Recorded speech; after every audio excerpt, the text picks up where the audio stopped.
StoryTube by Joshua Gen 2005. Under the Bridge. A StoryTube presentation. Under the bridge. Yes, she heard the sound clearly though she was asleep. It is a very common sound to her as she has heard it many a time being a homeless young girl and living under a 30-meter high bridge which connected many roads to many places from New Jersey to New York.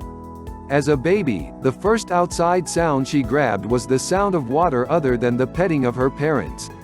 It was the New Hope, Lambertville Toll Bridge where her life started as a kid as her father used to fish in Delaware River. While schooling, her father took her on fishing trips during holidays. He used to be a good diver and she learned the art of diving at the age of 7. Spearfishing was his passion.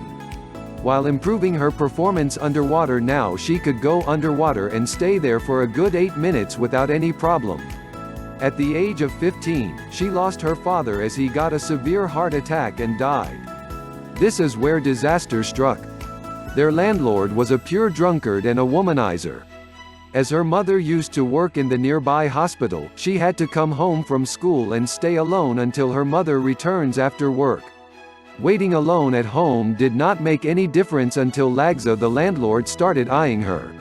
So the day came for the next disaster, as on this day after school, while staying alone at home, Lagza came to collect the rent knowing for sure that her mother was away. He was drunk as usual and knowing that her mother is not around advanced towards her and started to molest her, and for her luck, as she was physically fit and wiry, managed to escape from his grip and run. She made the biggest mistake in her life by telling her mother what happened when she returned home in the evening. Shelji had never seen her mother so angry in her life. Her father was a black American and her mother as Puerto Rican.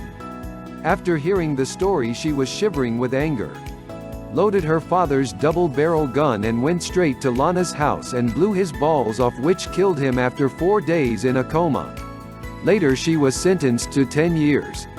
By the time the case was over, Shelji was 17 plus and she had to start a life on her own. There was only one advice her mother gave, and that was, "Don't leave the river. The river will reward you someday." She tried her best to start a new life with the river and fishing as her father did. She had a boat, fishing gear, and though she made enough to survive, the outside pressure made her sick as most men were eyeing to rape her at any given time. Men always thought that she could be bought. She was beautiful with a mixed skin and she had all necessary parts of her body in an admiring shape. So to counteract this problem, she gave up home and started to sleep under the bridge, while having disguised herself as a bit of a crack or insane woman. She wanted to look filthy by applying used grease or oil on her face and arms so that no man will get any ideas of her. She never bothered to comb her hair and wore filthiest looking clothes. The fish she caught she sold to the nearby shopping center and they paid cash always. She started fishing by 3 a.m. every day and finished by 7:30 a.m. so she could sell them on time. Her expenses were minimum as she did not want to attract anyone at that stage. She waited for her mother to return after the jail term. Once in every 3 months she made sure to visit her mom and never forgot to take a few things that she liked most along with her. 2 months ago when she visited her, she noticed that her mother has changed. She spoke a lot about God and Jesus Christ, as she said she has accepted Jesus Christ as her personal Savior and Lord. When inquired, she further said, "All these years we knew about Jesus but never knew Jesus." Every time she went visiting her mother, she always repeated what she said to her before going to jail. "Don't leave the river. The river will reward you someday. You are a young and a beautiful girl today. I am not a murderer, I did that for your own safety. If we had money and a good lawyer, I won't be here." The prosecuting lawyer was unjust, though he understood the case perfectly. He made sure that the verdict will come against me. This time she said the day is near. Now I am 21 and another 3 more years to go for the jail sentence to be over. Shelji waited for 45 seconds and jumped into the river and started swimming rapidly towards where she heard the sound. If the victim was shot, as in most of the cases, the big fish in the river will flock at the body in no time the moment they get the scent of blood. Shelji knew better to understand the victim is not wounded. Either he or she tries to commit suicide or someone put him or her hands bound with 1 hour deteriorating water-based tape. So when the body is found, the police will say this is suicide. When she reached the spot, she saw someone getting drowned wearing a white top after the first come up, and she dived at it. She knew it is a he and took her flick knife and took off the tape that was around his arms and legs. He was unconscious, but she took him over to her shoulders and swam to where she was as quickly as possible. After coming ashore, she placed him on a railing upside down on his stomach and pushed his stomach over the railing so that the water will come out. After 6 pushes, the water started coming out. Then she turned him around and gave him a mouth-to-mouth breathing and sucking so that he will start breathing.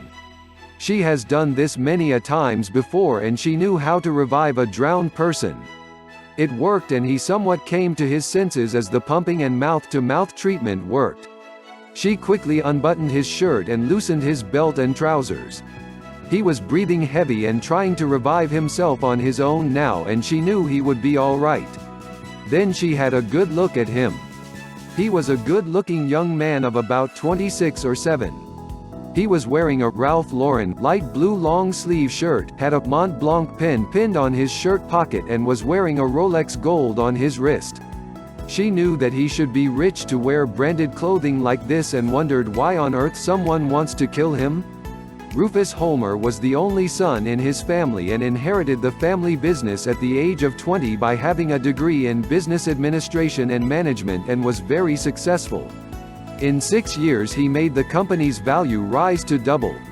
Being super rich and successful also made him so popular and vulnerable, as many young women were after him. 10 months ago there came the New Yorker's Business Forum conference and cocktails where President Obama was scheduled to address the gathering, and this particular evening changed his life. He was introduced to Marcy, a secretary of another company, by a friend, and at first impression he liked the girl as she had a magnetic feel in her talk, walk, and in her body language. The whole evening he was with her and offered to drop her home, but she wanted to go clubbing. He agreed. They went to Club 52 and were well received there by the staff. They had a few drinks and danced until 2:00 in the morning, and he invited her for a nightcap and she agreed. They made love, and sure, she was magnetic and wild, and he loved every minute of it. Finally, after 4:30 in the morning, he went and dropped her at her apartment. While coming back only, he realized that he is in love. After 1 month of dating they were married, and Rufus gave her a 50% stake of his company as a wedding present, while still holding the controlling and/or revoking power of it. They were together for 1 week, and he noticed while making love she becomes insane and wanted his thing inside all holes at the same time. She pretends to be happy, but she had the look of never enough like thing in her. After the first week of marriage, one evening suddenly she said that she wanted to go clubbing with her friends, and in no time she is gone. Then he thought to himself whether he made a mistake. It became routine as she started going out often and started spending a lot of money on her own. Though she came to office, there was no proper timetable for that. She will come and go as she wishes. Often she was never at home in the evenings, and he was all alone. Being newly married, love-making ceased and only money spending increased. Most of the nights he had to order his dinner over the phone for delivery, as he always made it a point to prepare for the next day's appointments before retiring to bed. Then a sudden thought crossed his mind of following her secretly to know what she is doing in the nights. First he thought he should go and have a look at her apartment, and while she is away in the office. He took the keys to her apartment from her handbag secretly and drove to her apartment. When he opened the door, the foul smell of alcohol and sex came to greet his nostrils. It was like a hellhole, as he found many condoms just thrown all over the place and signs of using cocaine, and her panties thrown on the floor. The bed was undone and in bad shape, as it was not cleaned for several weeks. The stereo is still on after providing music for the last party. Then he realized that he had got caught to a nymph and a drug addict. He slowly scrutinized the whole place and decided that he should come back in the night when she's having fun here just to know what she's after. On his way back he went to a locksmith and got a set of duplicate keys so he could open the doors to her place in the night. Also he managed to fix 6 pinhead high-resolution cameras in her apartment to record everything that took place in her apartment and to save in his computer at his university days flat in the heart of New York City, so that he will have evidence someday for any legal procedures. When she came back from office in the evening, he returned her keys to her handbag and waited for her next move. As usual, it was Friday and she got ready to leave home. By 7:30 she was gone and he waited until 11:30 to go to her apartment to see what is taking place. When he reached her apartment, it was still in darkness and he knew that she is yet to come. He parked his car 2 blocks away and came back to hide and wait for her arrival. Finally, by 1:30 a.m. he saw the car approaching the apartment garage and waited another good 1 hour before approaching the door. He saw the drawing room light and knew that she is there. He got closer and heard a few moaning and groaning sounds. He opened the door and quickly hid himself behind the big cabinet next to the door. There were 4 males inside with her in the house and they were drinking vodka and they were half nude. There were a few lines of cocaine on the drawing room table and they were getting ready for an orgy. With every sip of her drink she removed a piece of clothing from her body and men were getting ready to ride her. Now he realized why she wanted his thing in all holes at the same time. One by one they all had their cocaine lines and she started unbuttoning the trousers of all men while giving each of them a bit of oral stimulation. After 10 minutes it was an orgy as she had 1 penis in her hand, 1 in her mouth, 1 in her anus and 1 in her vagina and she was riding and shouting in pleasure. It was the most disgusting thing Rufus ever witnessed in his life. He had a few girlfriends before marriage but never a woman like this. His heart was beating fast, he is hurt, angry and wanted to kill all and go to jail. He moved from his hiding and walked in and they did not see him at once because they were so absorbed in what they were doing. So he had to clear his throat louder for them to take notice of his presence. He did not know the men but one of them wanted to assault him and he had to dodge and run out so that he is safe. He made one thing clear and that is he showed his wife that he is aware of what is happening. As expected the call came after 4 a.m. I am not coming home hereafter, but I want to keep my 50% stake of the company. Also I want $10,000 every week for my expenses. You bitch, you get nothing. Rufus just banged the phone on her. During the next week she never came to the office, neither called him. Though he wanted to revoke the company agreement he had with Marshy, he couldn't attend to it as the head of the law company he works with was on holiday. It was the 2nd week after the incident. While parking his car in the basement of his apartment, 3 guys came and got hold of him. If you make trouble, we make trouble too. One guy said, pointing a pistol to his back. So he stay put. They taped his hand behind his back and after putting him inside a van, taped his feet as well. They kept roaming around for about 3 hours and finally pushed him over the New Hope, Lambertville toll bridge. He landed on his back and after going under the water once, with his strength managed to come up once but knew it is an unsuccessful attempt. He held his breath tight when he went down again and managed to come up again halfway and gave up. This is the time Shell G saw him getting drowned and brought him ashore. As he is coming around she gave him another pumping of stomach, mouth-to-mouth treatment and slowly he recovered. When he opened his eyes he saw a filthy-looking girl in front of him. Where am I? Who are you? You are in safe hands. He slowly got up and sat down on the riverbank. I have enemies and they are trying to kill me, and I can't go home. Will you help me? Before I agree to help, I must tell you that I am homeless and I fish for a living. If you believe that I could help, may it be, and I will do it for you by going that extra mile. Help me and maybe when this ordeal is over, I will give you a house as a reward. She remembered what her mother said. Don't leave the river. The river will reward you someday. No. I don't need a house. I want my mother. If you could help. Yes. I will help. Help me, I am in trouble. I have a severe headache and I am hungry. He said. Shelji had her morning fishing sandwich which she bought in the evening and she handed that over to him. How come that you look so filthy? What is your name and why are you like this? Does your mouth smell foul? I gave you mouth-to-mouth treatment. Does your mouth smell foul? No, not at all. My mouth and one other place of my body is very clean. I do this purposely to avoid men. When I look filthy they do not try to rape me. As I look filthy and smell filthy I am more than safe. I think we are discussing from a middle point of a story. Let's get to know each other. You tell me yours, and I will tell you mine. They exchanged their stories and by the time they finished relating to each other it was around 4:30 a.m. Now Shelji, I can't go home and hope you will understand.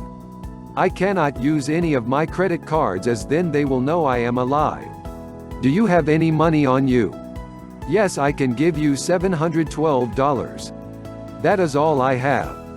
Okay, I'll take that, but you come with me. I have my uni days flat where my mother purchased for me and we will go there and then we will plan the next move from there. Does Marshi knows about this flat? Fortunately no.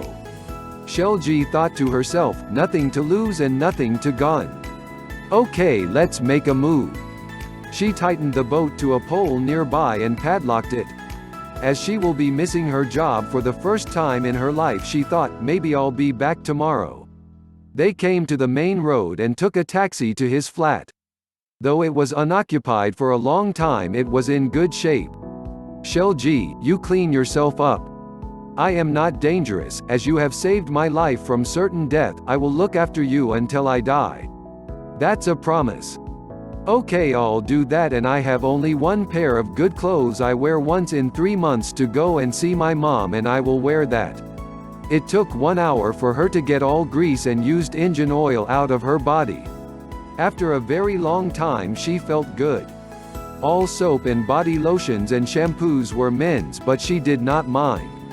When she came out of the bath she saw Rufus having a bewildered look on his face.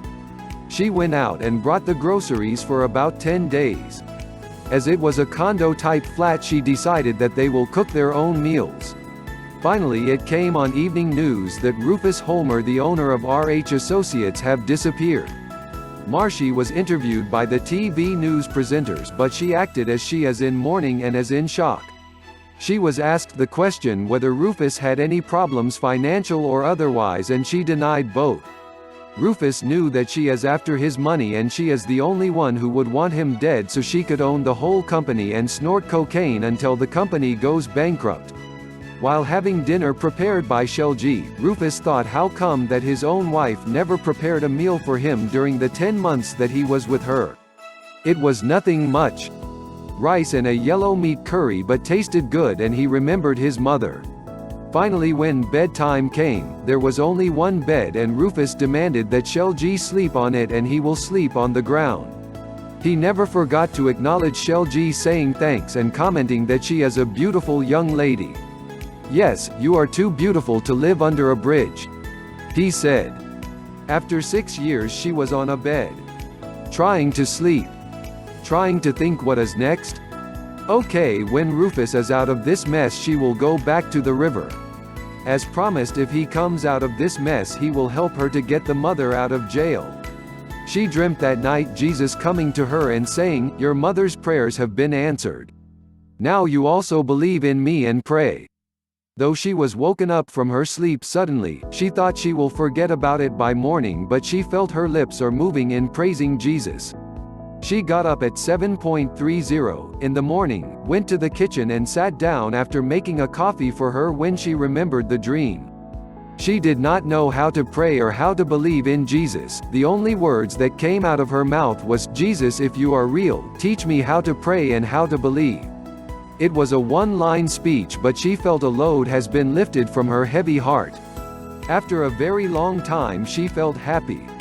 In the small kitchen there were a set of pantry cupboards and she started opening them one by one just to see what is there inside. The first one contained some pots and pans. She washed and cleaned them and put them back to the same place. Likewise she opened all and did a thorough cleaning and by the time Rufus got up it was around 9 a.m. She made coffee for him too and he complimented saying it tastes good.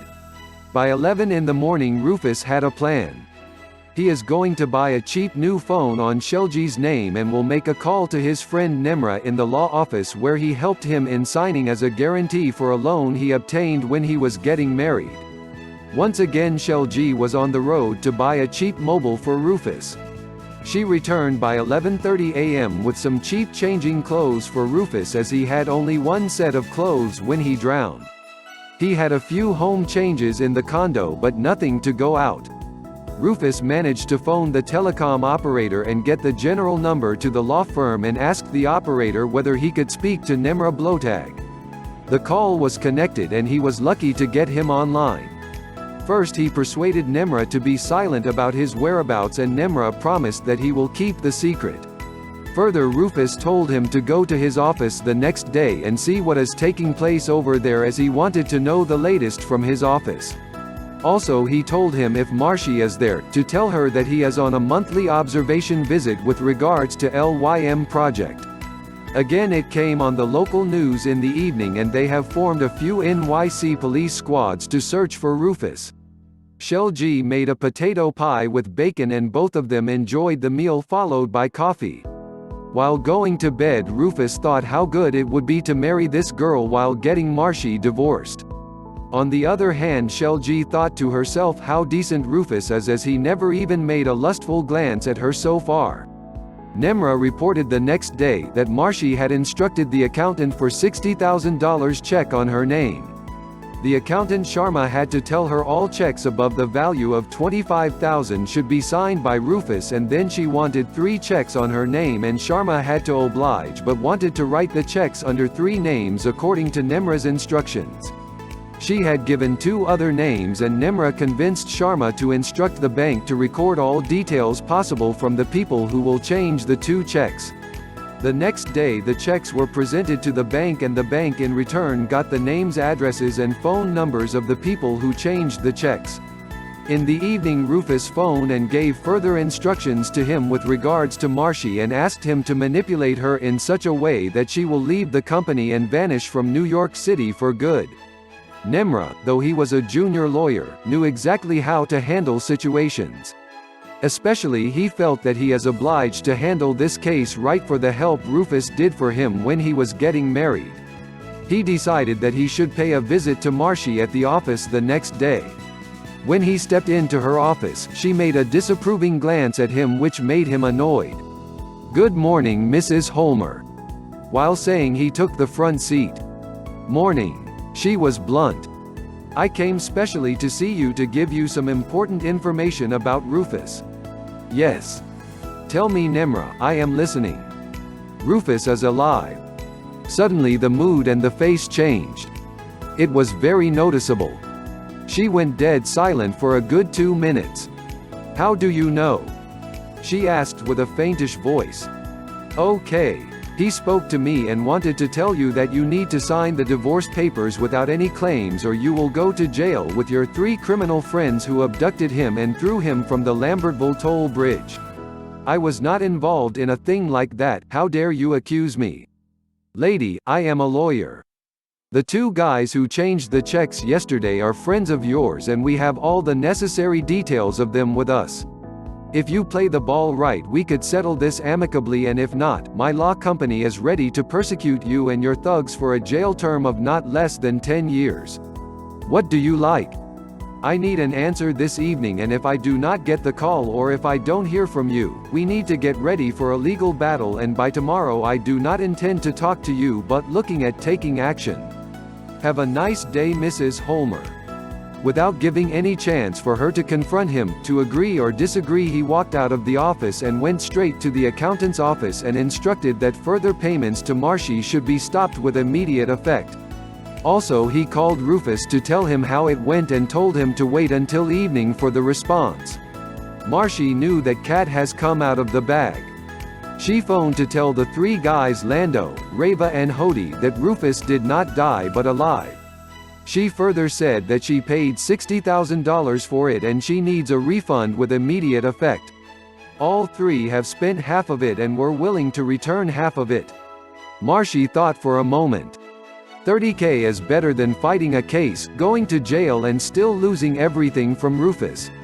So she agreed and told them to pay up and leave NY for good for at least a year. They had no other option but to agree.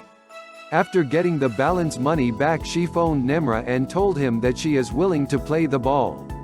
Then Nemra put down the terms and conditions for the deal. 1. Divorce without compensation, and it should look like both parties have got into a firm understanding to do it. 2. Her stock will be rewritten in Mr. Homer's name. 3. She will vacate Rufus's house with immediate effect. 4. She will leave NY for good. 5. Never ever contact his client under any circumstances. 6. She should sign a memorandum of understanding according to the draft done and should sign it before leaving NY City. All terms and conditions were agreed upon, and the next day after getting the signatures from her, he took hold of the keys to the house and all necessary things before dropping her to the airport to catch a flight to Arizona. It was 9:30 p.m. by the time Nemra came back to get Rufus and Shelji from the uni condo. "You are with a girl?" Nemra asked Rufus when he saw Shelji. "I owe my life to her, she is the one who rescued me from the bottom of the river." When the call came from Nemra about the outcome of the whole thing and Marshi boarding the flight to Arizona, he told Shelji that it is time to get back home. "Okay. I will go back to river, but please help me to get back my mom from jail," she said. "Shelji, look at my eyes. Do you see that I want to let you go?" Shelji was silent. "Do you like to spend the rest of your life with me?" he asked while taking her hand and looking at her eyes straight. "As now I know the truth, I will get Nemra to bring your mother's case up once more, and I will make sure that you will reunite with your mom soon. We stayed in this house for 8 days, and did you try to know me during this time? Yes, I know that you are a gentleman. I owe my life to you and I love you. It is not that I feel pity about you, but this is love. If I think of paying you for what you did, then I could buy a house for you near the river and giving you enough money to have a good life while getting your mother out of jail, but it is not. You have got the real character of a woman, and I know that you will be a good wife to me. Yes, I will marry you if Mom says yes. I love that idea. Yes, we will go and see Mom tomorrow, and then we will know for sure. Now let's get ready to go home." "Home?" "Yes, to my place. I will make sure that you will be treated like a queen in my home." There was nothing to get ready because they had only a few pieces of clothing. She put all into a plastic bag and got ready. By the time they reached home, it was around 11 p.m. and Rufus suggested that night they sleep in the visitor's room, suspecting that if Marcia had left certain things of her, Shelji will get upset over it. "Tomorrow morning we are going to visit your mom and get permission from her for us to get together. Then we will go shopping and I will get a new set of clothes for you." They ordered dinner from Sparkly and got it delivered to home. For the first time they went to sleep on the same bed, and Rufus cuddled her in his arms and went to sleep. For the first time in her life she felt security and warmth of a man, and she liked what she felt. Shelji's mother was happy to see them and gave her blessings to both of them in tears. In the meantime, Rufus told and promised her that she will be out of prison very soon, as his lawyers will be taking it up again. As promised, the court case came up in no time, and the verdict, of course, was in favor of the defendant. In life sometimes you see death in front, but that is the time life really starts. Thank you for watching, reading and listening to our stories. Encourage us more to bring super stories. Subscribe to our channel and push the bell icon so you may know when we upload our next story instantly.